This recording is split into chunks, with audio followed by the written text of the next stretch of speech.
Michael Jameson and Wonky Donkey Sound Studios is pleased to introduce our next guest, Dennis Mehaffy. Welcome, Dennis. Good afternoon. You also, sir. Pretty chilly out there this afternoon. I want to thank you for taking time out of your day to join us here at our podcast. I just want to know, how did you first get interested in music and what inspired you to become a musician?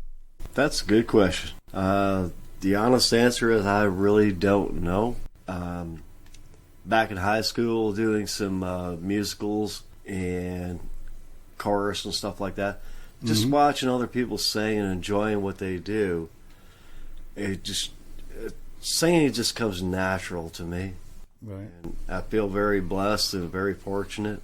I've always said one thing, and I'll stick to it till the day I die. That the good Lord actually give me a voice, I can sing. Excellent. And a voice to represent some other people.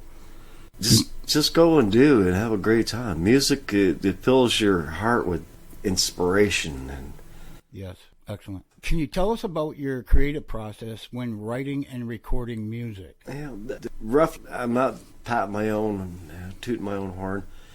Over the years, I'm searching for that number one hit. I'm quite sure most artists are. Right. The inspiration, it just comes out of nowhere. You really don't have a clue.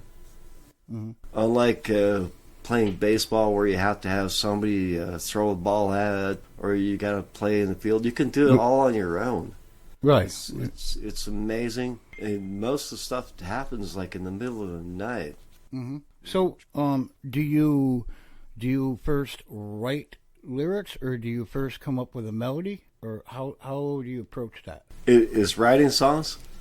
Yeah. What's so incredible is there is no formula. There really isn't. Okay. You see stuff. Like I wrote songs about family members. I've written songs about friends. I've written songs about like birds. I mean, one of the songs I like the most is "Come Fly with Me." Mm-hmm. On the wings of a dove tonight, we'll make love. Okay. And that inspired because I was sitting there after a band job, and in the middle of the morning as the sun was coming up, and two doves actually sat and splashed around in the driveway, and it looked like they were so gosh dang in love. It's like, man, I'm just going to shut up and watch. Who are some of your biggest musical influences, and how have they impacted your work? I really don't have an answer for that. Probably growing up, John Cougar. John Cougar, okay. We could always go with the obvious with Hank Williams Sr. I mean, hey, good looking. Yes, I like Hank Williams quite a bit. Mm-hmm. Songs that are kind of so awesome to play and sing because they're so easy to do. Right. And rather than like making music more dramatic than it really needs to be, keep it simple. Mm-hmm. Yeah, that's good advice right there. Keep it simple. How do you prepare for live performances, and what do you enjoy most about performing in front of an audience? How do you prepare? Probably the honest answer to that is you hang out with your teammates. I call teammates my buddies, musicians that get ready to go, and some people you play with, they get a little nervous and little butterflies and all that stuff. And to be honest with you, I always have. When I take motivation, I stare each other in the eyes and go, all right, you ready? Here we go. Let's go. Once you hit that first note on stage, and everything is just, it falls into place. It's a motivation. It's a headset. Excellent. You like to communicate with the other band members, like even if they're nervous, you kind of make them feel less nervous by just kind of giving them some certain signs and just go ahead and jam. Yeah. Occasionally, when you're up on stage, and if you're a little bit scared, you don't try to show it. You'll go over to your guitar player and you whisper in his ear. Obviously. And then you laugh, and now everybody that's watching, they're like, why are they laughing at? Because they don't know what we're thinking. Right, right. It's just fun. Okay. Can you discuss any notable collaborations or projects you have worked on with other musicians or artists? What are some of the best collaborations you've done with other artists? Well, actually, I'm glad you brought that up. Over the years, way back when, PAC 93 here in Ogdensburg, New York, Okay. Rick Woodward, Mm-hmm. we wrote a song, Give 'Em a Helping Hand, when they had hands across the border. I remember that, yeah. What year was that, Dennis? Oh, good Lord, I don't know. Whenever 1980, I think it was in the late 80s? the guy from Bob Geldof, We'll say it was the late 80s, but anyways. We Are the World, all that stuff. Yeah. So we did our smaller version, and we actually had a lot of people from the Ogdensburg to Prescott Canadian Bridge. Oh, excellent. And Mike Scrimmager at the time was the drummer of Voyager. They hosted it, and we got to play with them. I mean, we raised a lot of money. It was just fun. Excellent. Excellent. Sounded like a good time.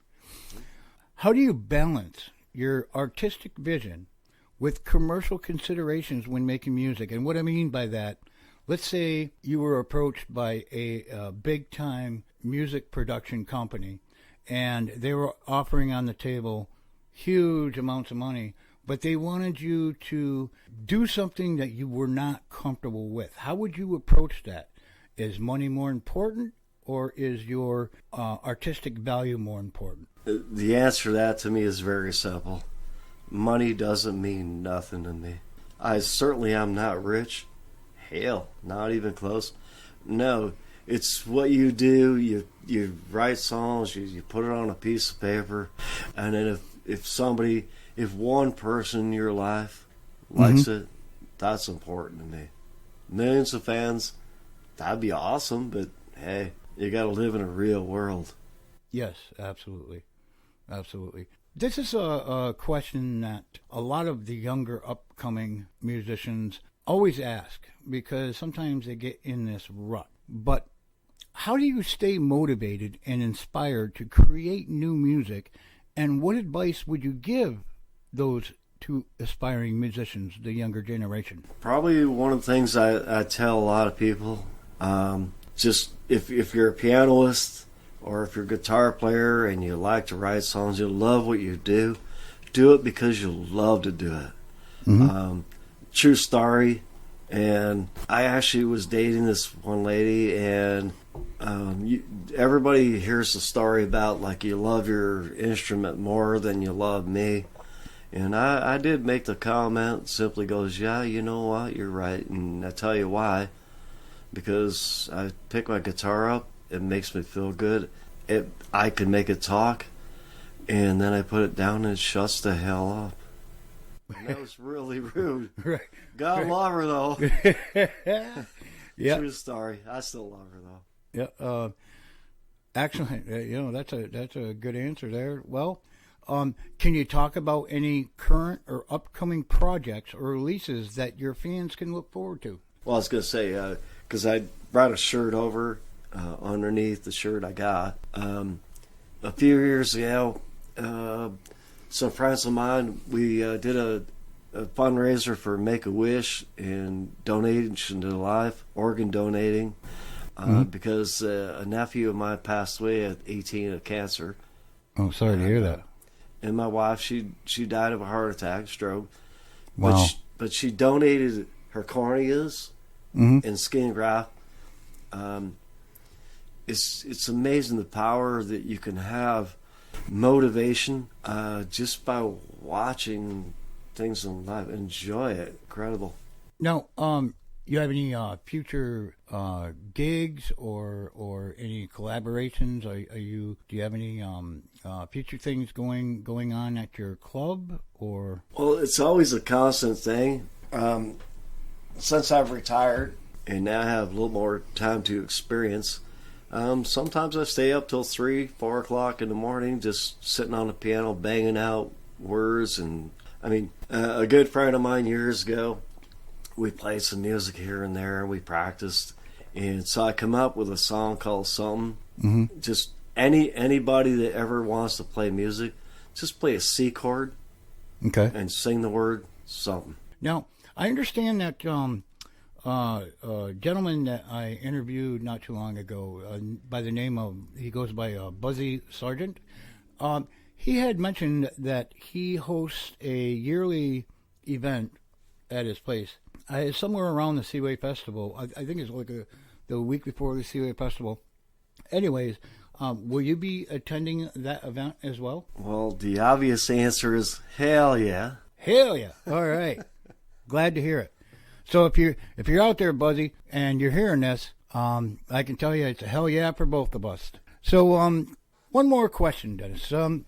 What do you consider your biggest career achievement so far, and what are your future goals as a musician? Biggest achievement, again, I'd have to probably go with doing a jamboree fundraiser. I've met some wonderful, beautiful people. Put the call to order.